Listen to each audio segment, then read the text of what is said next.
தெறிக்கி போகும் ரயில்லேருந்து ஆரம்பிச்சு, இப்ப ரீசென்ட்டா வந்த படம் வரைக்கும், ராதிகா அவர்கள் எவ்ளோ அழகழகா அவங்களோட ஸ்கிரிப்ட்ஸ வந்து தேர்ந்தெடுத்து அதுல வந்து அவங்க நடிக்கிறாங்க அப்படின்னு, இப்போ அவங்க ரீசென்ட்டா நடிச்ச தாய் கிழவி படத்தோட ட்ரெய்லர நம்ம எல்லாருமே கண்டிப்பா பார்த்திருப்போம். இப்போ அத பத்தி தான் நம்ம இந்த வீடியோல பேச போறோம். வீடியோக்குள்ள போறதுக்கு முன்னாடி என்னோட யூடியூப் சேனல சப்ஸ்கிரைப் பண்ணாதவங்க சப்ஸ்கிரைப் பண்ணிக்கோங்க. அப்பதான் நான் போடுற எல்லா வீடியோஸுமே உங்களுக்கு உடனே வந்து சேரும். இப்போ வீடியோக்குள்ள போலாமா? தாய் கிழவி படத்துல அந்த ஸ்கிரிப்ட ஃபர்ஸ்ட் கேட்ட உடனே, இந்த படத்துல நான் நடிக்க மாட்டேன். என்னது இது கிழவி இந்த மாரியான ஒரு பேர்லாம் இருக்கு. ஏற்கனவே நான் சித்தி, அண்ணாமலை இந்த மாரியான சீரியல்ஸ்ல வந்து நடிச்சு என்ன எல்லாருமே அந்த மாரி கூப்பிட்டுட்டு இருக்காங்க. இந்த படத்துல வந்து நான் நடிச்ச அப்புறமா வந்து என்ன கிழவி கிழவின்னு என்ன கூப்பிட்ற போறாங்க அப்படின்ற ஒரு காரணத்துக்காகவும், இன்னும் சில காரணத்துக்காக இந்த படத்த வந்து என்கிட்ட அந்த டைரக்டர் அப்ரோச் பண்ணும்போது கூட நான் வந்து படம் நான் நடிக்க மாட்டேன் அப்படின்னு நான் சொல்லிட்டேன். ஆனா, சரத்குமார் அவர்கள் வந்து ஏதோ ஒரு வகையில வந்து இந்த கதைய கேள்விப்பட்டு, "இவ்ளோ நல்ல கதையில வந்து நீ ஏன் நடிக்க மாட்டேன்னு சொன்ன? நீ வந்து இந்த கதைய கேட்டு பாரு. இதுல நீ வந்து பண்ணணும் அப்படின்றது வந்து என்னோட விருப்பம் அப்படின்னு அவர் தெரிவிச்சது மாரியும், ராதிகா அவர்கள் அதுக்கப்புறம் அந்த கதைய கூப்பிட்டு கேட்டுட்டு, சரி ஓகே நம்ம வந்து ஏன் ட்ரை பண்ணக்கூடாது? நம்ம நடிச்சு பார்ப்போம். நம்ம பண்ணுவோம் அப்படின்னு சொல்லிட்டு, அதுக்காக வந்து நடிச்ச மாதிரியும், அப்புறமா அதுலயும் அந்த ரீசென்ட்டா வந்து நடந்த ஒரு இன்டர்வியூலயும் அத பத்தி அவங்க வந்து பேசியிருக்காங்க. இது மாரி எனக்கு ஃபர்ஸ்ட்டு இஷ்டம் இல்ல. அதுக்கப்புறம் கதை கேட்டுட்டு, சரி ஓகே அப்பயே நான் அந்த டைரக்டர் கிட்ட சொல்லிட்டேன்.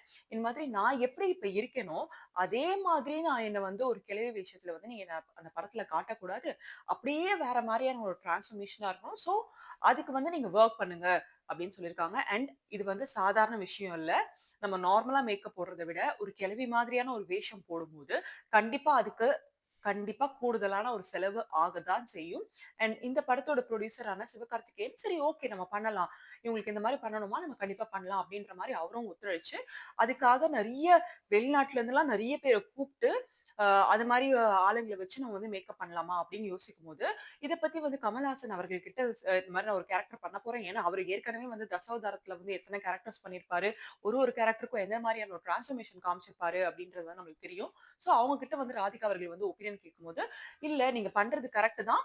ஆனா, நீ இப்ப எப்படி இருக்கியோ அதே மாரி நீ இருக்கக்கூடாது. அதுக்கு அப்படியே ஆப்போசிட்டா நீ வந்து அந்த படத்துல வந்து நீ இருக்கணும். ஸோ, இத நீ மைண்ட்ல வச்சுட்டு நீ அந்த மாரி பெர்ஃபார்ம் பண்ணு. அண்ட் நீ வந்து வெளிநாட்டுலலாம் போய்லாம் வந்து இந்த மாரி ஒரு மேக்கப் போடுறதுக்கு வந்து நீ ஒரு ஆள தேட தேவையில்ல.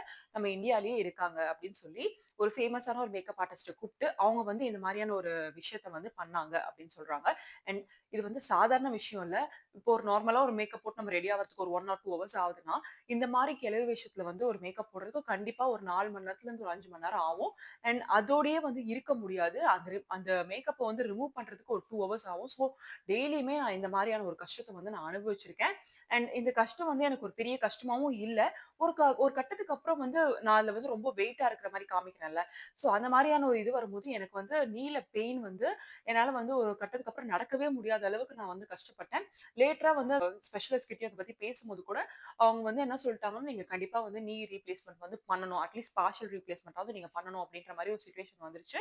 அண்ட் அதுவும் நான் பண்ண வேண்டிய ஒரு சூழ்நிலை வந்துச்சு. ஆனா இது எல்லாமே என்னோட ஆர்ட்காக நான் பண்ணும்போது, இத வந்து நான் நிஜமாவே ஒரு சந்தோஷமான ஒரு விஷயமா தான் நான் பார்க்குறேன் அப்படின்னு சொல்றாங்க. இதிலிருந்து அவங்க வந்து அவங்க அவங்க சினிமா மேல வச்சிருந்த ஒரு ஆசையும், அது மேல அவங்க வச்சிருக்க ஒரு மரியாதையும் அவங்க வெளிப்படுத்துற விதம் நம்மளுக்கு புரிஞ்சிருக்கு. அண்ட் கண்டிப்பா ராதிகா அவர்கள் ஃபர்ஸ்ட் ஸ்டார்ட்டிங்ல வந்து அவங்க ஒரு படத்துல நடிக்கும்போது, இந்த பொண்ணுலாம் இதுக்கப்புறம் தேறாது. இதெல்லாம் ஒரு 2 படத்துக்கு அப்புறம் ஆளே காணாம போயிடும் அப்படின்னு சொன்னவங்க, அதுக்கப்புறம் அதே புரொடக்ஷன்ல நான் 4, 5 படம் பண்ணியிருக்கேன் அப்படின்னு சொல்லும்போது, இது நிஜமாவே ஒரு தக்கு தான். ஏன்னா, யார் நம்மளுக்கு நடிப்பு வராது, யார் நம்மளால முடியாதுன்னு சொன்னவங்க வாயில இருந்தே, அவங்க படத்துக்கு நம்மள கூப்பிடுறது, நம்மளுக்கு ஒரு வாய்ப்பு குடுக்குறதுன்றது வந்து ஒரு பெரிய விஷயம். கண்டிப்பா அவங்களோட ஒரு படத்துலயுமே அவங்க எந்த அளவுக்கு ஒரு டேலண்டான ஆக்டர் அப்படின்றது வந்து அவங்க வந்து நிரூபிச்சிருக்காங்க. அண்ட் அவங்க சொன்னாங்க இந்த மாரி, "உனக்கு இவ்ளோ டாப்பா இருக்கும்போது, உனக்கு எதுக்கு சீரியல் சைட்ல நீ போற? நீ எதுக்கு சீரியல் ப்ரொடியூஸ் பண்ற? நீ படத்துல நடிச்சாலே வந்து, இன்னும் உனக்கு பெரிய பெரிய கேரக்டர்ஸ் வருவே" அப்படின்னு சொல்லும்போது, "நான் பண்ணுவேன். என்னால எது முடியாதுன்னு சொல்றாங்களோ, அத நான் கண்டிப்பா பண்ணுவேன். நான் விடமாட்டேன். ஏன்னா என்னால இது முடியும்" அப்படின்னு சொல்றாங்க. அண்ட் நம்ம எல்லாருக்குமே தெரியும், நம்மளோட சின்ன வயசுல நம்ம எல்லாருமே சித்தி, அண்ணாமலை இந்த மாரி சீரியல்ஸ பார்த்து தான் வளர்ந்திருப்போம். அந்த பாட்ட கேட்கும்போதே நம்மளுக்கு இப்ப கூட வந்து ஒரு கூஸ் பம்ப்ஸா இருக்கும். லைக் அவ்ளோ சூப்பரான சீரியல். நம்மளோட சின்ன வயசுல வந்து நம்ம பேரண்ட்ஸோட உட்கார்ந்து நம்ம பார்த்த நினைவுகள்லாம் நம்ம எல்லாருக்குமே நம்ம மனசுல வந்துட்டு போகும். லைக் அவ்ளோ சூப்பரான சீரியல்ஸ்ல வந்து அவங்க வந்து ப்ரொடியூஸும் பண்ணியிருக்காங்க, நடிச்சும் இருக்காங்க. அண்ட் அந்த இன்டர்வியூல அவங்க சொல்லியும் இருக்காங்க. இந்த மாரி அந்த சிவகுமார் அவர்கள், ஐ மீன் சூர்யா அவர்களோட அப்பா சிவகுமார் அவர்கள் வந்து எனக்கு வந்து அண்ணா மாதிரி. அவர் எனக்கு வந்து நெறைய விஷயம் வந்து எனக்கு வந்து நெறைய கத்துக் குடுத்துருக்காரு. அவரோட நெறைய ஒரு பக்கபலம் இருந்ததுனால கூட என்னால வந்து அந்த சீரியல வந்து இவ்வளவு நாள் கொண்டு போக முடிஞ்சுச்சு அப்படின்னு அவங்க வந்து வெளிப்படுத்துறாங்க. ஒரு நல்ல ஆர்டிஸ்ட் எப்பவுமே அவங்களுக்கு என்ன கஷ்டம் இருந்தாலும் சரி, அவங்க வந்து ஒரு டைரக்டர் மேலயோ, இல்ல இவங்க மேல, அவங்க மேலன்னு பின் பாயிண்ட் பண்ண மாட்டாங்க. அவங்க ஆர்ட்ட வந்து எந்த அளவுக்கு வந்து அவங்க நேசிச்சாலும், அவங்க வந்து அது மூலியமா அவங்க வந்து இவ்ளோ நேரம் வொர்க் பண்றதா இருக்கட்டும், இல்லன்னா நான் அது மூலியமா இவ்ளோ கஷ்டப்பட்டேன், எனக்கு உடம்புல இவ்ளோ பிரச்சனை வந்துச்சு. அது மாரிலாம் எந்த விதமான ஒரு கம்ப்ளைண்ட்டும் சொல்லாம, அதுக்கு ஆல்டர்னேட்டிவ் சொல்யூஷன் என்ன பண்ண முடியுமோ பண்ணிட்டு, ஆனா அப்ப கூட வந்து அவங்க வந்து நான் இப்படியே உட்கார்ந்துற போறேன். என்னால நடக்க முடியல. டிரான்ஸ்பிளான்டேஷன் பண்ணியிருக்காங்க அப்படின்னா, கண்டிப்பா அந்த பெயின் இருக்கும். எனக்கும் அந்த கஷ்டம் இருந்துச்சு. பட் நான் இப்படியே உட்கார்ந்துறக் கூடாது அப்படின்னு சொல்லிட்டு அவங்க ஸ்விம்மிங் கிளாஸ் போனது, அது மூலியமா தான் நான் நெறைய ரெக்கவர் ஆயிருக்கேன் அப்படின்னு அவங்க சொன்னதெல்லாம் நம்மளுக்கு வந்து நிஜமாவே பரவால்ல. இவங்க இந்த வயசுலயுமே வந்து இவ்ளோ ஒரு டேலண்டடா, இவ்ளோ ஒரு எனர்ஜெட்டிக்கா அவங்க வந்து இருக்காங்க அப்படின்றது வந்து காட்டுது. இது வந்து இவங்க லைஃப்ல இருந்து நம்ம என்ன தெரிஞ்சுக்கணும் அப்படின்னா, எல்லாருக்குமே வந்து வாழ்க்கையில வந்து சில அப்ஸ் இருக்கும், சில டவுன்ஸ் இருக்கும். ஆனா இதனால தான் அப்படின்னு சொல்லிட்டு உட்கார்ந்துராம, நம்ம அதுலருந்து எப்படி அடுத்த ஸ்டெப்புக்கு போணும்? எப்படி நம்மள வந்து இன்னும் மெழுகேத்திக்கணும்? எந்த விதமான ஒரு காரணமும் சொல்லாம, எப்படி வந்து அடுத்த ஸ்டெப்புக்கு போணுன்றத பத்தி நம்ம ஃபோக்கஸ் பண்ணி, நம்ம கண்டிப்பா அதுல ஃபோக்கஸ் பண்ணணும் அப்படின்னு தான் நான் சொல்றேன். அண்ட் தாய் கிழவி இன்னும் கூடிய சீக்கிரத்துல வந்து வெளியாக போகுதுன்ற ஒரு நியூஸ் நம்ம எல்லாருக்குமே தெரிஞ்ச ஒரு விஷயம் தான்.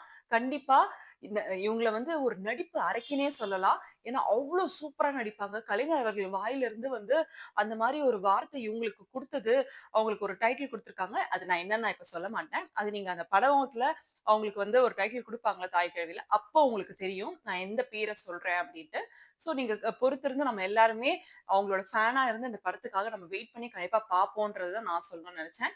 இது மாதிரி உங்களுக்கு ராதிகா அவர்களோட நடிச்ச நெறைய படங்கள்ல உங்களுக்கு புடிச்ச படம் எதுன்றத வந்து நீங்க கமெண்ட் செக்ஷன்ல சொல்லுங்க. அண்ட் வேற எதனா விஷயத்த பத்தி நான் பேசணும்னு நீங்க நெனச்சீங்கன்னா, நீங்க கண்டிப்பா எனக்கு என்னோட காயமேடின்ற Instagram அக்கவுண்ட்க்கு நீங்க எனக்கு டிஎம் பண்ணி சொல்லலாம். இல்லன்னா, இங்கேயே கமெண்ட் செக்ஷன்ல சொல்லலாம். கண்டிப்பா நான் அத பத்தி எடுத்து பேசுவேன். அண்ட் அதுக்கு முன்னாடி என்னோட யூடியூப் சேனல சப்ஸ்கிரைப் பண்ணாதவங்க சப்ஸ்கிரைப் பண்ணிக்கோங்க. அப்பதான் நான் போடுற எல்லா வீடியோஸுமே உங்களுக்கு உடனே வந்து சேரும். Thank you.